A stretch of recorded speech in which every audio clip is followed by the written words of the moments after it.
Hi guys, I got pomelo. In Bisaya we call this buungon. In the Arabic they called it bomale. Yan yung tawag nila dito, bumale.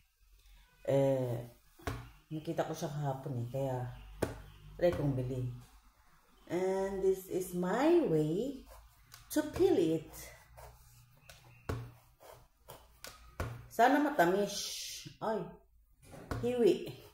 Kana yung ida kabalo hiwi Okay. Sobrang tagal ko nang hindi nakakain ng guys, pomelo. Sana naman siya matamis siya, sana. And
ano yung natin siya na ganito.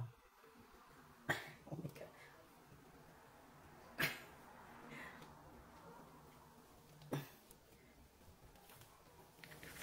Yan.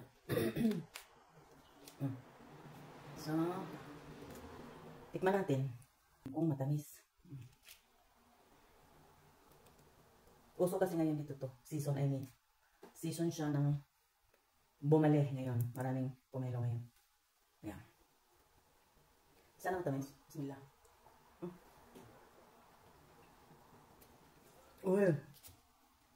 In fairness, masarap ang buong nila dito Masarap yung nila dito, pomelo dito. Akala ko, hindi siya masarap katulad ng mga mangga at saka mga saging nila dito. Hindi ganun kasarap. Hindi katulad sa Pilipinas. Pero in fairness, masarap siya. Juicy. Gusto ko siya sa asin. Yan. Lagyan natin siya ng asin. Ganyan.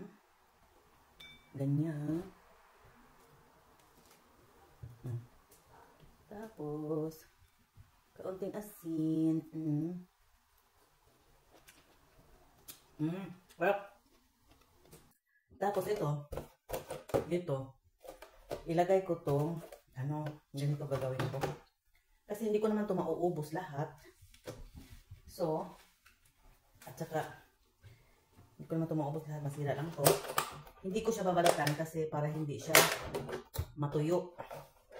Ilagay ko siya dito. Yan.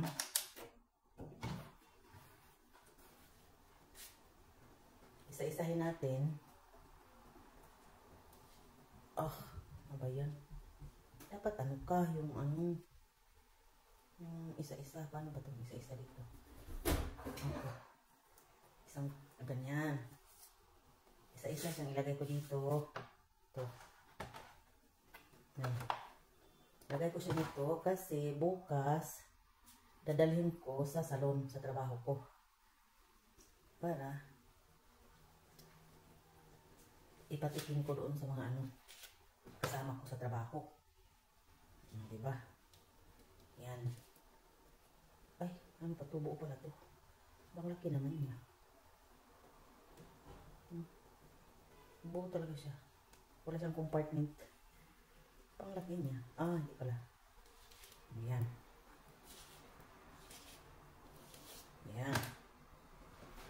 Ilagay ko siya dito para bukas dalhin ko siya sa work.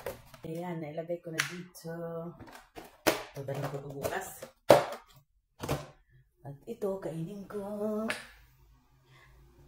Ayan.